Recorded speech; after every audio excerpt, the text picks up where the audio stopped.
La création d'un train, la modernisation des transports en commun existants, des pistes cyclables supplémentaires, c'est ce qui ressort des états généraux des mobilités pilotés par la région Réunion. Alors, ces recommandations vont-elles se concrétiser? À quelle échéance? Et surtout, comment tourner la page du tout voiture? En réalité, la piste d'un transport ferroviaire ne date pas d'hier. Elle remonte à 2003 et figure dans le fameux PDA, le plan de développement actif défendu à l'époque par Paul Vergès. Bienvenue dans Archipel. Voici un petit train nommé Désir, un documentaire de Nicolas Klein.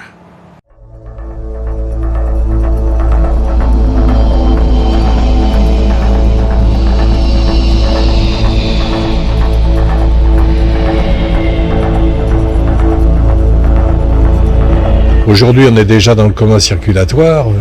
Comment on sera dans 10 ans, 15 ans, avant qu'on ait un chemin de fer?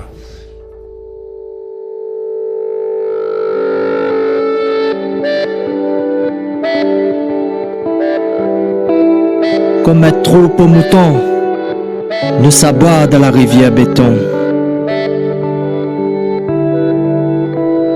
Nouvelle masse vers nos destinées, mais notre paradis il est aliéné.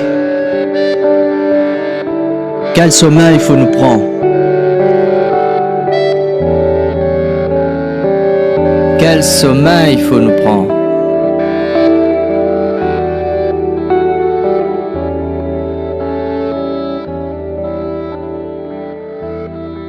Imaginons avant le chemin de fer ce qu'il fallait faire. Si vous vouliez aller de Saint-Benoît à Saint-Pierre, c'est vrai que vous pouviez aller à Saint-Denis, c'est-à-dire vous aviez un service de diligence. Et à Saint-Denis, c'est ce fameux obstacle de la montagne qu'il faut traverser.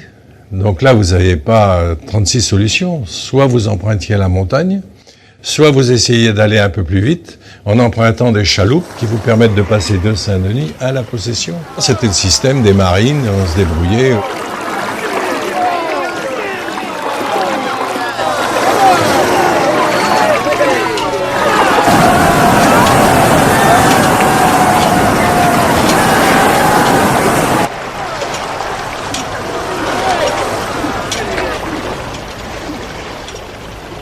Compte tenu du relief, traverser la Réunion à cette époque-là, c'est difficile. On savait que, par exemple, on avait de la famille à Saint-Pierre, mais on n'allait pas les voir, ou alors on allait les voir juste au moment des événements. Et c'est vrai que le chemin de fer va mettre en relation les quartiers, les villes, très facilement. Le premier coup de pioche, c'est 1878, et le premier train, ça va être l'inauguration en février 1882. Vous aviez tous les secteurs travailler en même temps, et puis on se rejoignait. C'est un petit peu une image de western, mais c'est ça.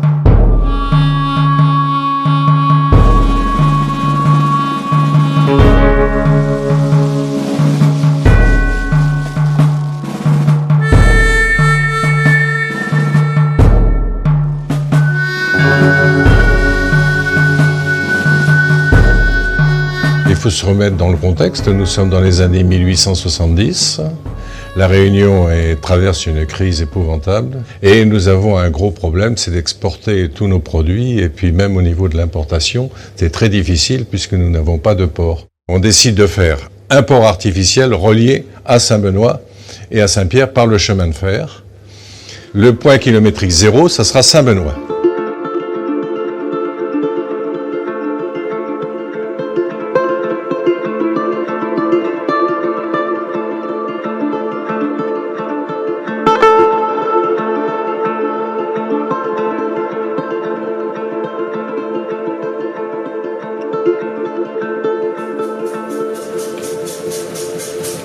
Montez, montez, montez, montez. Marmaille, dépêche.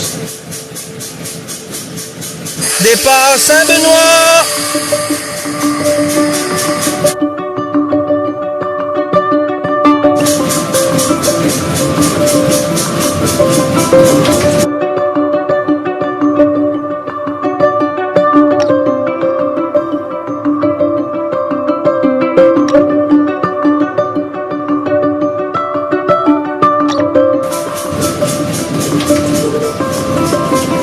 Donc après Saint-Benoît, on va vers une halte à Brapanon. Brapanon d'ailleurs deviendra une commune à la même année que l'inauguration du chemin de fer, c'est-à-dire 1882.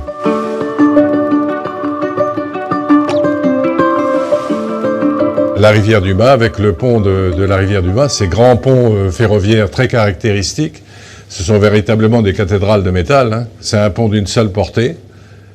Saint-André, c'est une gare très très importante. Si vous voulez aller par exemple à Elbourg, Salazie, Elbourg en changement d'air, puisque à l'époque c'était vraiment très important, eh bien il faut s'arrêter à la gare de Saint-André et après il faut trouver un autre moyen pour monter sur Elbourg.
Sainte-Marie, vous avez la gare à Sainte-Marie. Nous allons traverser la rivière des Pluies pour arriver à Saint-Denis. Saint-Denis est une gare très importante parce que c'est la gare administrative, c'est-à-dire que c'est là où il y a le directeur du chemin de fer, c'est là où il y a toute la comptabilité et tout, puisque l'autre gare importante, ce sera la gare du port. Et nous arrive Saint-Denis. Saint-Denis, 3 minutes d'arrêt. Messieurs, dames, 3 minutes, nous arrête.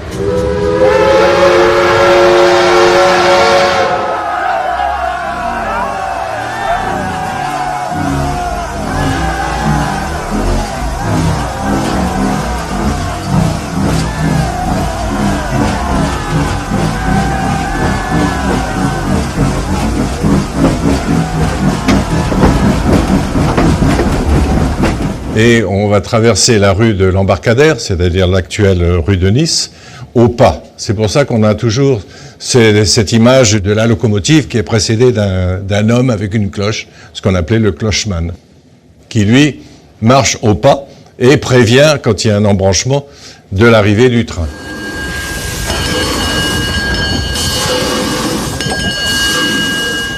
Et nous avons un arrêt très important, mais où il n'y a pas de gare, c'est la place du gouvernement. Les gens qui veulent descendre descendent souvent à cette gare de la place du gouvernement parce qu'ils remontent tout de suite la rue de Paris et puis ça leur évite d'aller au pas par ailleurs. Nous traversons la rivière Saint-Denis, qui est un grand pont constitué de plusieurs types de ponts raccordés les uns aux autres, avant de rentrer dans le fameux tunnel.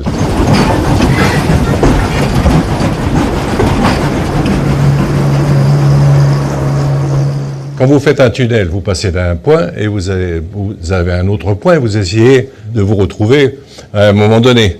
Tandis que là, on va l'attaquer par la falaise. C'est-à-dire qu'on va descendre de la falaise, ou on va longer la falaise quand on peut, et on va pénétrer par plusieurs entrées. Ce sont ce qu'on appellera les fenêtres. Et à partir de là, une équipe va rentrer, va aller à droite, va aller à gauche, et puis l'autre va essayer de rejoindre l'autre équipe, et ainsi de suite. C'est pour ça qu'on réalisera tous ces tunnels en 30 mois, ce qui est exceptionnel. On les a fait simplement à la pelle, à la pioche et à la dynamite. La compagnie a eu besoin d'énormément de personnel, donc on a cherché un petit peu à travers le monde, puisqu'il n'y avait pas assez d'employés ici, qui pouvaient réaliser ces tunnels. En particulier, on a trouvé ces fameux piémontais. Monter chemin de fer, n'a longtemps ce petit là, toute l'arrêt des sautes la mer, n'a laisse rien que ce petit podcast.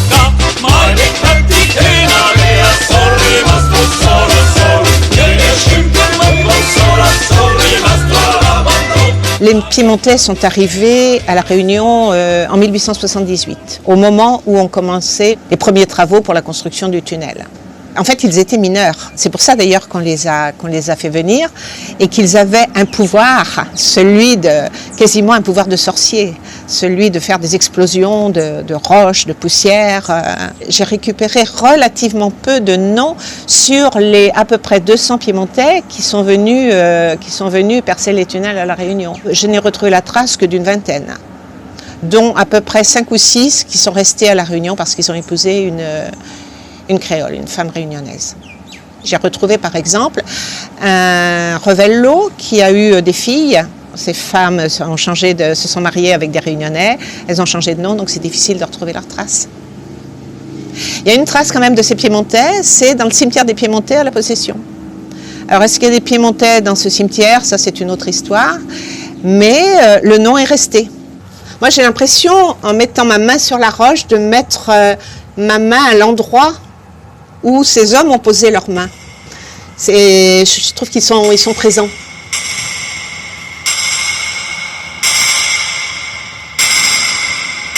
Et on va chercher des ouvriers d'autres origines. Et on aura des Turcs, on aura des Arabes d'Aden, on aura des Égyptiens. Et il y aura près de 8000 ouvriers. Et il restera de ces tunnels les 2 plus grands tunnels de France. À l'époque, c'était les 3e du monde. Le plus grand tunnel entre Saint-Denis et la ravine à Jacques.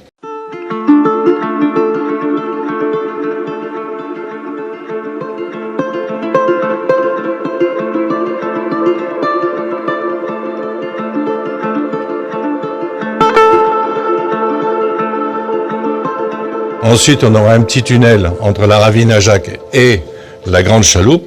Comme on a une ligne ferroviaire unique, on est obligé d'attendre qu'un train arrive pour partir de l'autre côté. On n'a pas de double voie. De la Grande Chaloupe à La Possession, nous allons faire le 2e tunnel de France, qui est un peu plus de 4 km.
Des villes sont nées grâce au CPR, chemin de fer et du port de la Réunion, notamment le port qui est né avec ces gens.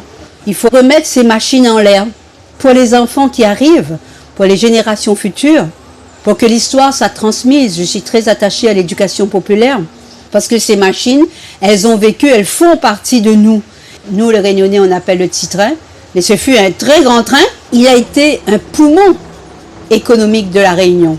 Ici, cette halte ferroviaire complète était un lieu de vie avec des marchands ambulants, avec tout ce qui concerne la gare, avec les annexes de la gare, le train, la Grande Chaloupe, tout ça. Tous les gens de Saint-Bernard descendaient pour venir prendre, de Saint-Bernard et de la Montagne, faisaient le chemin des Anglais pour venir prendre le train ici.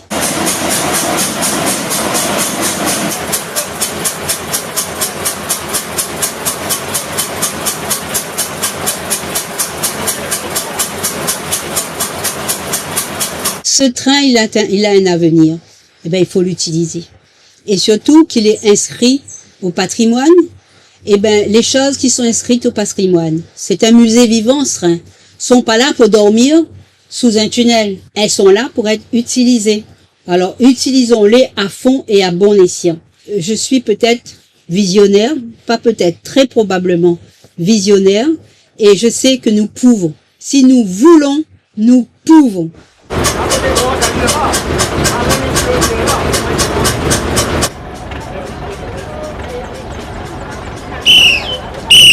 Allez, l'autorail est arrivé, les amis. Viens, Zot. Monte, Zot, tout. Prends, Zot, ticket.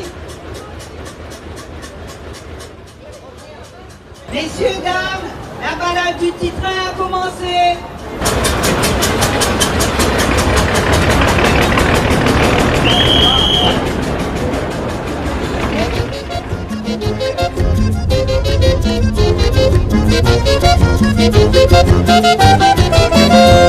Vite, pour le camp, la plein courage. Et tout ça, le tour fait la bouteillage. Le train est fil droit, ça fait courmailler. Sauf comment à soi même va arriver. Vous sortez Saint-Denis, allez Saint-Pierre. Casse pas la tête, en chemin de fer. Si ton famille, qui arrête pas, merci pour qu'il dans le train.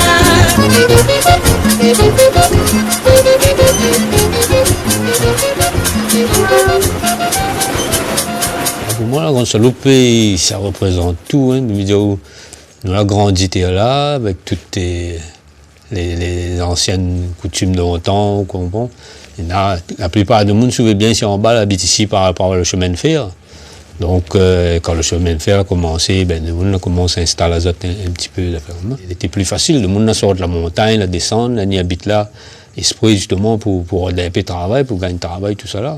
Et c'est comme ça que le lieu de la Grande Chaloupe était habité.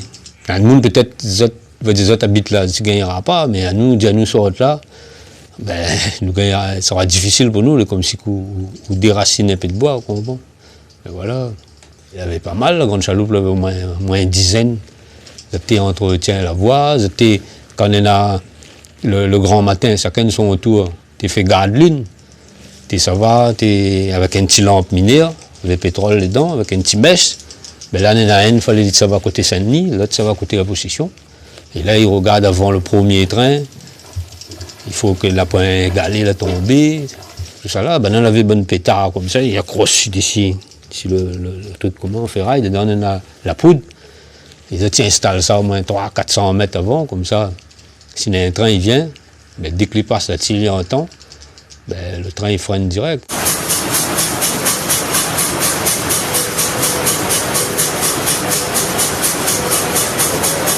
À l'époque, c'était le bus qui amène à nous, l'école, la position, et quand il avait mauvais temps, on avait aussi le torail qui amène à nous, parce que là, au début, on avait que le premier route était juste sous la falaise, et ça me veut dire dès que le moins de mauvais temps, Galé tombe direct dessus le bon véhicule. Cette sensation quand le torail il roule sur le ballast sur le rail, là, il fait un bruit, et jusqu'à aujourd'hui, ça ne peut pas oublier ça.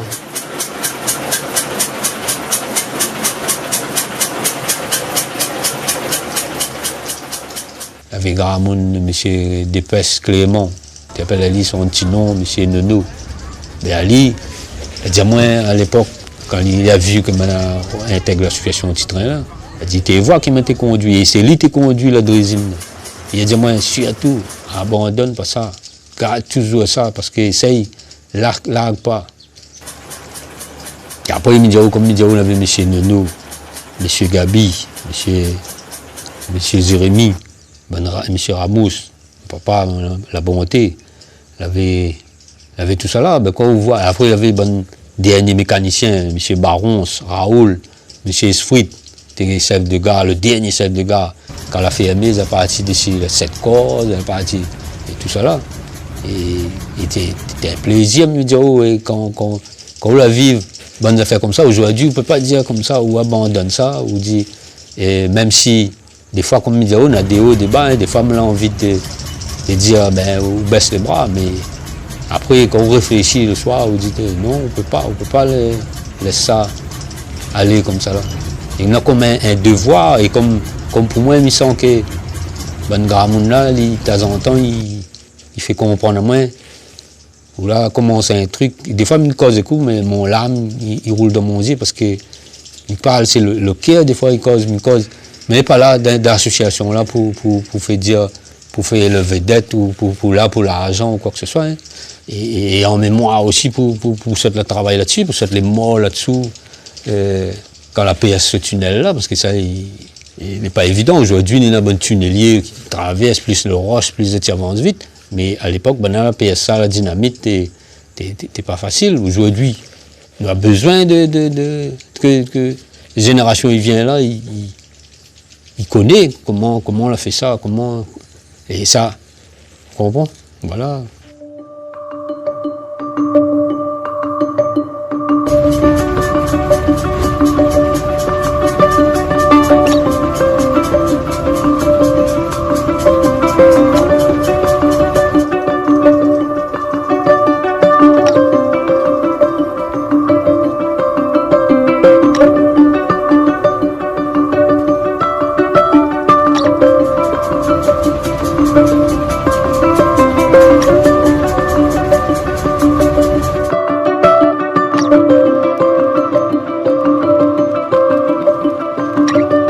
Messieurs, dames, nous avons eu la possession là. 2 minutes seulement nous reste. 2 minutes nous reste, messieurs, dames. Et nous, ça va dans un instant. On va se diriger vers le port de la Pointe-Négalais. Dans l'histoire du port de la Pointe-Négalais, il faut savoir que le train a été inauguré en février 1882, mais pendant ce temps-là, le port n'était pas encore terminé. La compagnie a eu beaucoup de difficultés pour la réalisation de son port. Ils ont demandé à l'État d'émettre des bons du Trésor. Ils l'ont fait une fois, ils l'ont fait 2 fois, puis à la 3e fois, on a prononcé la déchéance de la compagnie. Au 1er janvier 1888, c'est l'État qui va prendre en charge à la fois l'infrastructure du port et ferroviaire. Il y aura une grande gare maritime et une gare de voyageurs. C'est là qu'on va réceptionner tous les produits qui viennent de l'extérieur et c'est là qu'on va amener tous les produits de l'intérieur, donc importation, exportation, toutes ces navettes vont passer par le port et c'est très important à ce moment-là. C'est vital. Il faut savoir que le premier syndicat à La Réunion, en 1912, a été un syndicat de cheminots. Et ils vont se battre et essayer d'amener la sécurité du travail. Vous avez une unité entre les cheminots et les dockers. C'est les dockers qui vont recevoir de tout ce qui vient de métropole les idées nouvelles. Ils vont apprendre par l'arrivée des navires. Les marins vont leur dire, vous voyez, en Europe, ça bouge. Et puis, eux, ils vont transmettre aux cheminots qui, eux, vont les répartir sur, justement, le long de la ligne. Donc, le chemin de fer a véhiculé pas mal d'idées nouvelles.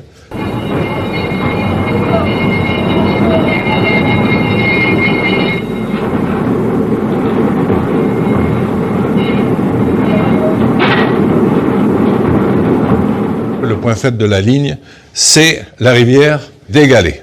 Et nous avons ici une image très très particulière où vous avez des gens qui descendent parce que là, le pont a sauté suite justement à un cyclone. On est en train de refaire et puis vous qui êtes dans le train, vous arrivez au bord de la rivière des Galets et on va vous demander de descendre, de traverser à pied la partie qui est en travaux et de remonter par une échelle pour récupérer le train qui, lui, est arrivé en marche arrière, justement, de Saint-Paul pour pouvoir repartir et descendre vers l'ouest et le sud. Ce chemin de fer va transporter sa future concurrente, c'est-à-dire la première voiture, d'ailleurs, en 1900. On s'en amuse à ce moment-là. Ce qu'on ne sait pas, c'est que, justement, c'est quelque chose qui va prendre de plus en plus d'importance. À partir des années 50, on va fabriquer des wagons plats pour éviter justement la longue route de la montagne. Vous pouviez rester à l'intérieur de votre voiture, à Saint-Denis, et à la possession, on débarque votre voiture. La voiture descend. Viendront, à un moment donné, les premiers autocars en 1911. On leur avait demandé de ne pas être en concurrence avec le chemin de fer. C'est-à-dire, si vous vouliez aller de Saint-Benoît à Saint-Denis, on vous demandait de passer par le chemin de fer et non pas d'utiliser les cars. Cage volaille, il est sur le toit, toute marchandise, même charbon de bois, mettre ça tu veux, il refuse pas. Même si confort n'est pas trop ça, pourvu qu'il fait bien contre quoi, ça t'y croit, bon Dieu fait signe de croix. Nous les partis savent comment nous va arriver, yeah, yeah, yeah.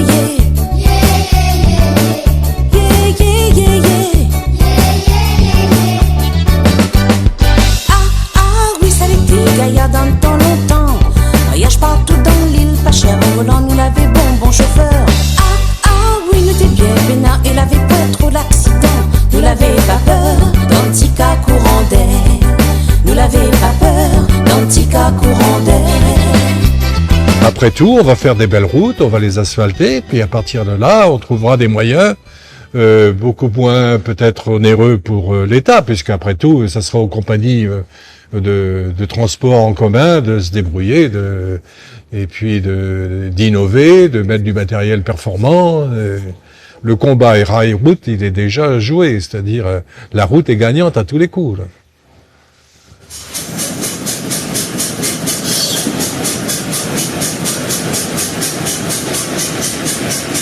Les machines à vapeur auraient pu aller un peu plus vite, les autorails aussi, mais le relief ne le permettait pas. Dès que vous arrivez sur un pont, il fallait tomber à 15 km/h pour traverser le pont. Après, vous repreniez de la vitesse, mais vous en aviez un pas très loin, puisque regardons le relief entre Saint-Benoît et puis Saint-Pierre.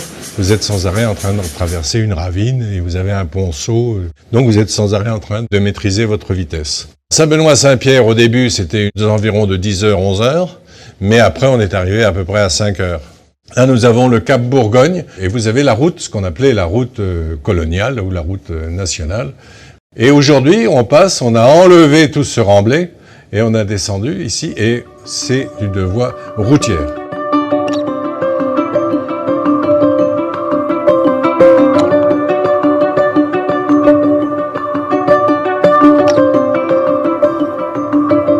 Nous avons une gare aussi à Saint-Gilles. Faut pas oublier que grâce au chemin de fer, vous avez un village de pêcheurs, Saint-Gilles, qui va se développer.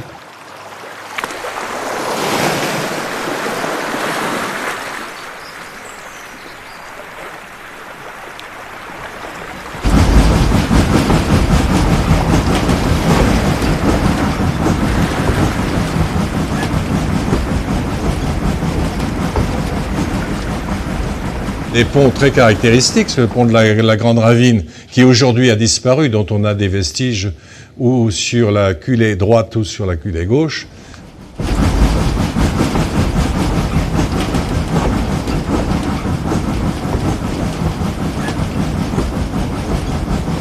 Le pont de la Petite Ravine, qui lui aujourd'hui est toujours devenu un pont routier, hein, mais il est toujours là, le pont de la Petite Ravine.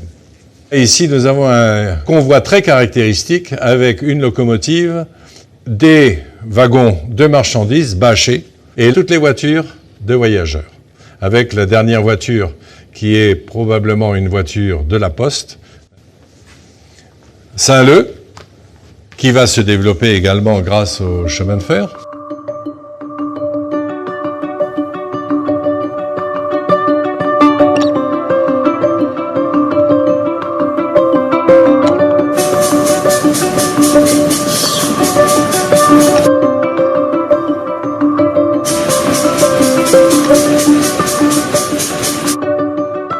Alors qu'on avait adoré ce chemin de fer au début, on commence déjà à le critiquer parce qu'il est plus lent. On s'aperçoit qu'il est plus lent qu'un autocar, par exemple. La presse va se déchaîner contre ce chemin de fer. Alors le CPR, qui veut dire chemin de fer et port de la Réunion, deviendra charbon, poussière, retard. C'est pas rapide. Et on va se moquer du chemin de fer. C'est vrai que si vous ne rénovez pas, si vous ne modernisez pas, vous allez vers une fin progressive et programmée. Le projet, par exemple, d'électrification de la voie, c'était des sommes folles. Il fallait pratiquement construire un barrage électrique rien que pour alimenter la voie ferrée. Le rapport, il est là. Déjà qu'à l'époque, l'électrification des particuliers n'était pas systématique. Et là, il n'y a pas fait.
chaud dehors, la tension est tendue, Gone arrive. Et 2 minutes d'arrêt maintenant, 2 minutes d'arrêt, messieurs, dames, les temps du goal.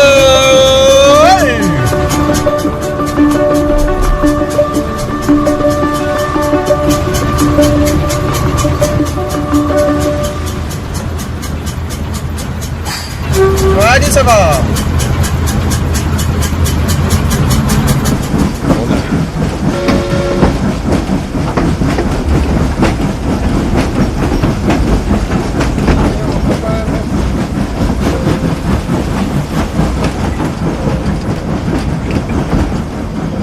On arrive à Saint-Louis. Alors Saint-Louis, c'est un peu comme Saint-André, c'est-à-dire, si vous vouliez aller en changement d'air ou pour des raisons sanitaires, prendre un petit peu des soins vers Cilaos, c'est à la gare de Saint-Louis que vous vous arrêtez. Nous avons le grand pont ferroviaire de la rivière Saint-Étienne, le plus grand pont. C'est un pont de 10 travées, qui va faire plus de 500 mètres.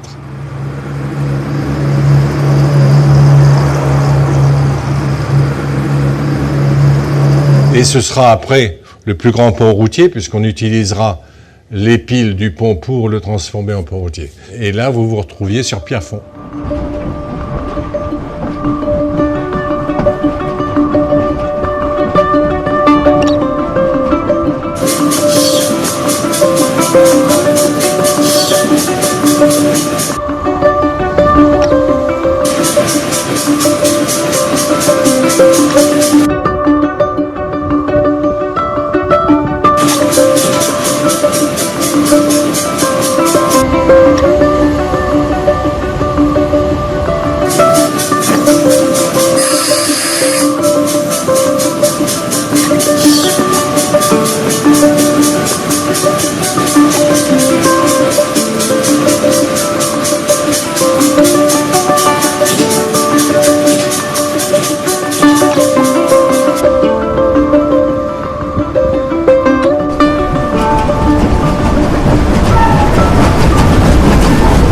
Nous sommes sur un lieu qui a beaucoup marqué mon enfance, et notamment à travers le petit train, le chemin de fer de la Réunion.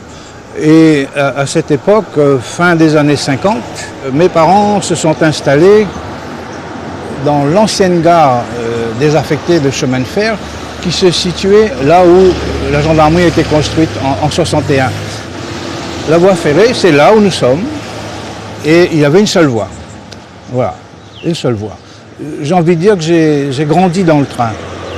Et si je vous dis que ça me manque aujourd'hui, c'est une réalité.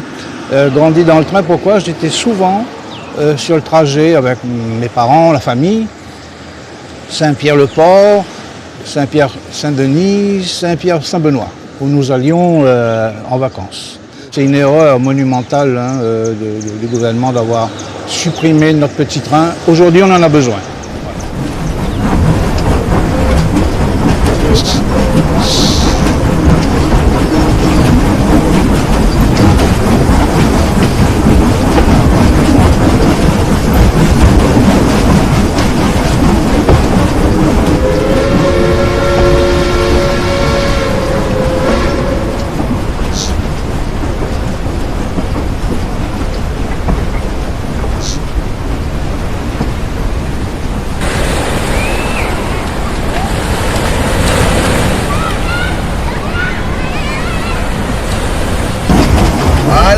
Terminus, messieurs, dames, terminus, la Saint-Pierre, nous l'est arrivé, fait chaud, fait beau les gaillards, laisse Paris à d'un wagon.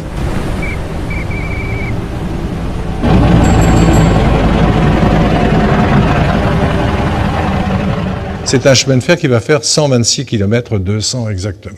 Vous voyez l'enseigne ici, Saint-Pierre, et vous avez le toit en bardeau et les lambrequins. On aura près de 80 matériel tractant, c'est-à-dire locomotive à vapeur, autorail, draisine, et on aura plus de 750 wagons et voitures de voyageurs, ce qui est colossal pour une ligne de 126 km.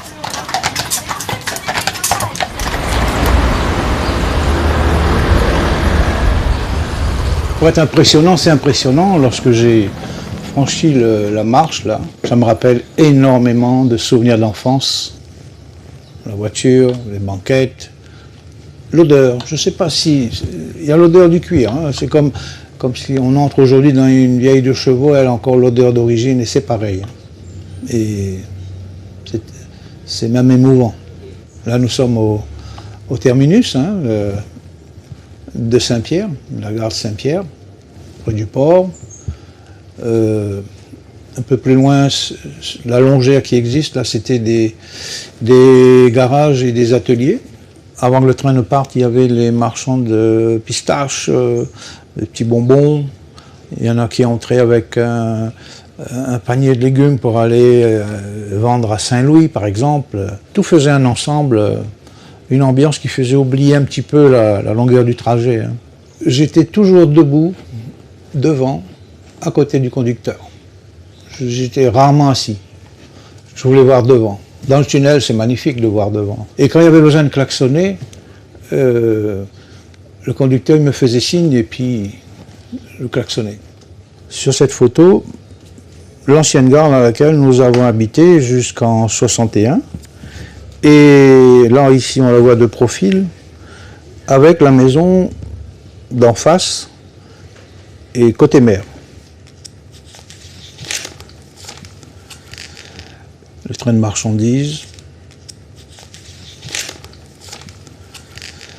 Ici, ce sont mes joujoux. Voilà le modèle dans lequel nous sommes. Ma préférée, la Micheline. Voilà. C'est comme si on y était là. Si je ferme les yeux, je revois tout ça.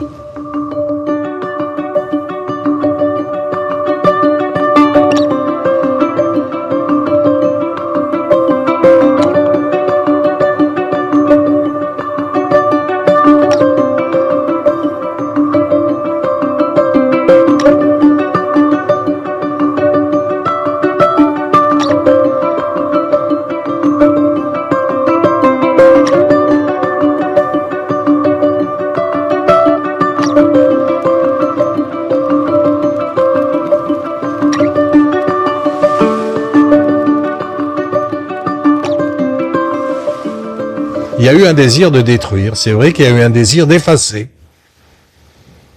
Alors je ne sais pas quel était l'état d'esprit de ceux qui ont pris ces décisions. Est-ce qu'il fallait tirer un trait, mais le plus rapidement possible, pour éviter de faire une marche arrière? Je ne sais pas. Au 31 décembre 1963, c'est la fin du chemin de fer de la Réunion, CFR, qui appartenait au département à l'époque. Mais au 1er janvier 1964, on va faire un arrêté pour avoir un chemin de fer, un service ferroviaire de secours. C'est-à-dire qu'en cas où la route en corniche il y a un éboulement qui fait un obstacle, on puisse emprunter des autorails pour passer à la possession. À la possession, vous attendez des cars, des taxis, un ami, enfin ce que vous vouliez, pour prendre le relais. Voilà, mais ça vous permettait d'éviter la longue et pénible route de la montagne. Et on sortira en moyenne à peu près 80 jours par an. Et en 76, donc au moment où l'on inaugure la deuxième route en corniche, on entrepose tout le matériel ferroviaire dans les tunnels et c'est terminé, on ne parlera plus du tout du chemin de fer. Et les gens ne verront plus un autorail passer. La route en corniche, dans mon loto, Marc Tonis, un cap d'un côté de moi, mon volant, la sape dans mon main. Moi la paix, Midiao, passe la route en corniche. Moi la paix, Midiao, passe la route en corniche. Moi la paix, Midiao, passe la route en corniche. Moi la paix à mort sous cap, dessus la route en corniche.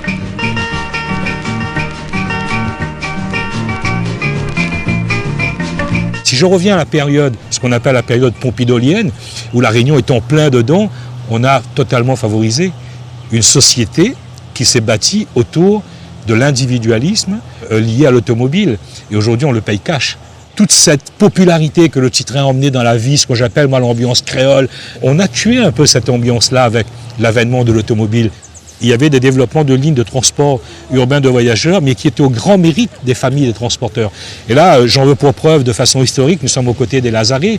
Le Lazaré, c'est aussi la mise en quarantaine des travailleurs dits indiens qui venaient travailler ici. Or, parmi la diaspora indienne qui va prendre les rênes de l'économie après la fin de l'esclavage et la fin de l'engagisme, comme les Mutusami, les Karpai, les Moulans, les Patels, les Moussa Djibanian, dont mes grands-parents, les Hakoun, les Maktoum, qui avaient des carpourandères, qui avaient beaucoup de mérite.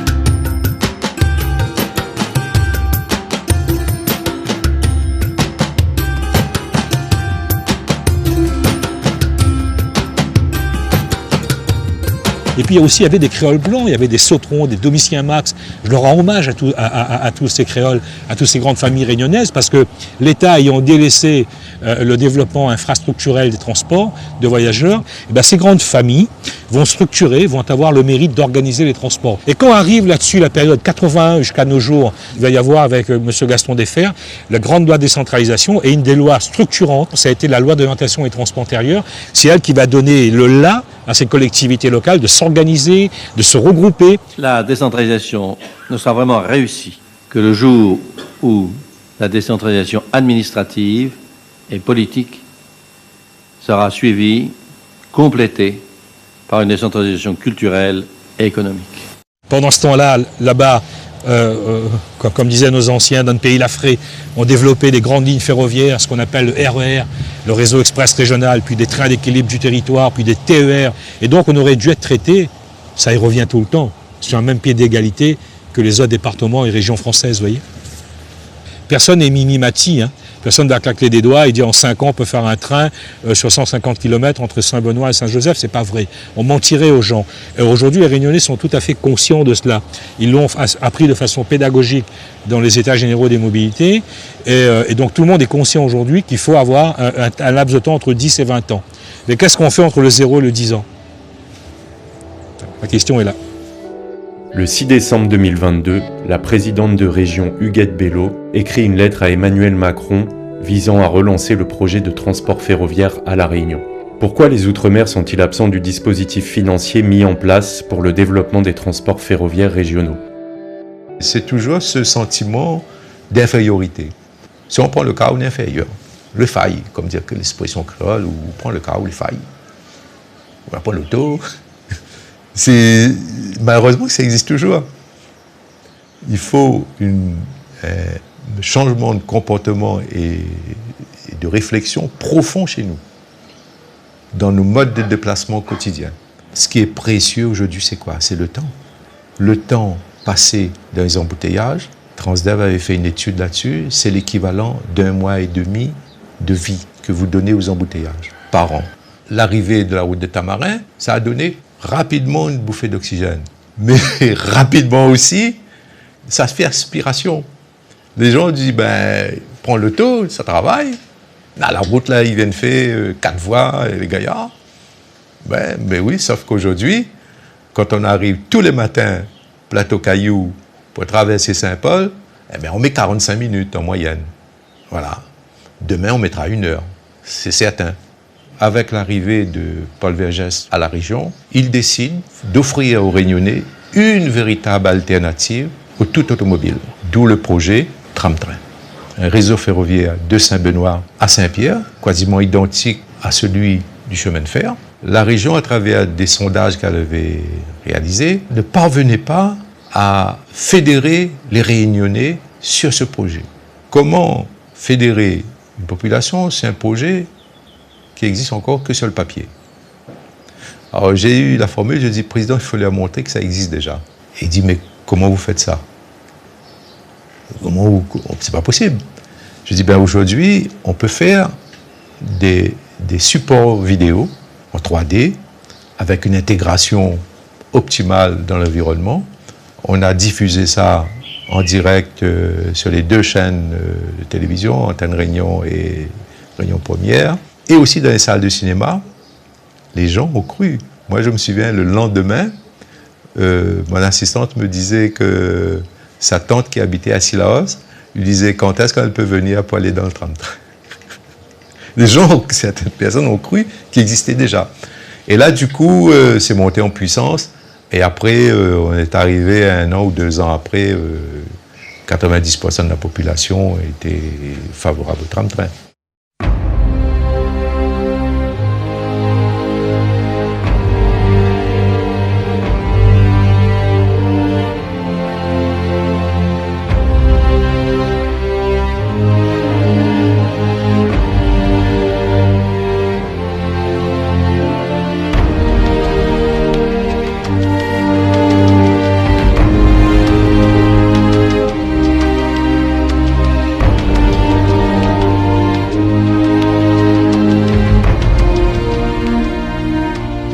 Souvent en France et particulièrement à La Réunion, nous avons un grand défaut.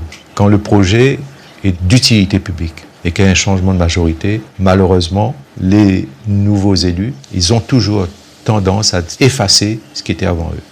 Moi, pour avoir échangé avec Didier Robert, je lui ai dit, Président, faites-le. Et la fois qui m'a été rapportée, c'est de dire, si je fais le tram-train, je vais immortaliser le nom de Paul Vergès. Je ne peux pas. Vous vous rendez compte sur les conséquences que ça a aujourd'hui. Et je lui ai dit, Président, si vous faites le tram, changez la couleur, faites passer de l'autre côté, changez de nom. C'est vous qui coupez le ruban. Les gens vont dire c'est vous.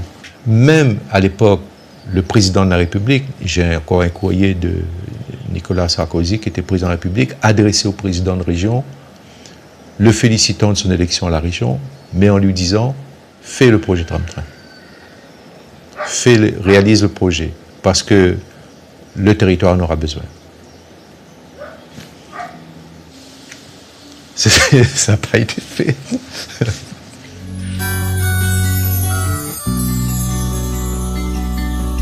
En avant l'énergie durable, en avant pour l'environnement. La route semble interminable, prenons le tram naturellement. En avant l'énergie durable, en avant pour l'environnement. Un ticket c'est plus raisonnable. Prenons le train tout simplement. Moi je me souviens, un matin, je suis arrivé à l'essai 21 et la nouvelle élue qui était en charge des transports et des mobilités avait demandé au service de mettre tout ce qui était lié au tram-train dans la poubelle. Que ce soit les maquettes, que ce soit les visuels, que ce soit les études, même les ordinateurs étaient dans la poubelle. Je suis arrivé un matin, j'ai vu ça, les agents de la région mettre ça d'un fourgon pour amener ça à la déchetterie. Je me dis, mais vous savez que vous êtes en train de jeter 85 millions d'euros. Le but, c'était de tout effacer. Que le tram-train, ça n'existait pas. Ça n'a jamais existé. Ce n'était qu'une idée de Paul Vergès. Donc c'est important aujourd'hui de dire non, tout était signé, on était en phase quasiment travaux. J'estime que la réalisation de ce projet est prioritaire au sens de l'article 6 de la loi du 4 février 2009 précitée et j'ai décidé de déclarer le projet tram-train éligible à la garantie de financement prévue par ce même article. La NRL, on l'a baptisée après, la région l'a baptisée Nouvelle Route du Littoral. Au départ, dans le protocole Matignon, c'est clairement écrit sécurisation de la route du littoral. Et je pense qu'à la région, c'est ça qui se faisait véhiculer, c'est de dire, avec la NRL, la Nouvelle Route du Littoral, fini les embouteillages. Non, la NRL, c'est une route sécurisée. La pas bon pour le monde, la pas bon pour la terre. Azote, le petit roule si la mer. L'embouteillage, l'emboucanage, l'emboule qui dit, avec notre comméras roule à crédit. Littoral, littoral, littoral d'hier. L'endettement, c'est l'enguettement. Gaspillage l'argent que nous n'a point. Gaspillage la nature que nous n'ana. Gaspillage le futur que nous n'a point. Et le comméras que nous base si bana. La coulin lave goudron, pareil un coulève béton. Il filoche dans l'océan, il filoche vers le néant. Un pays dans les taux, mon pays bateau fou. Un moon par loto, un loto par moon. L'embouteillage, l'emboucanage, l'emboule qui dit. Avec notre comméras roule à crédit. Mes sans tempo, ralentit le cadence. À nos rôles contre-sens, va coûter à nous trop cher pour une vision, trop misère. L'océan César l'or, roule pas César l'or. Rôde chemin pour passer vers un avenir plus vert. Jusqu'à quelle heure n'a bétonné nous jardins l'univers. Là pas bon pour le monde, là pas bon pour la terre. Azote, le TV roule sur la mer.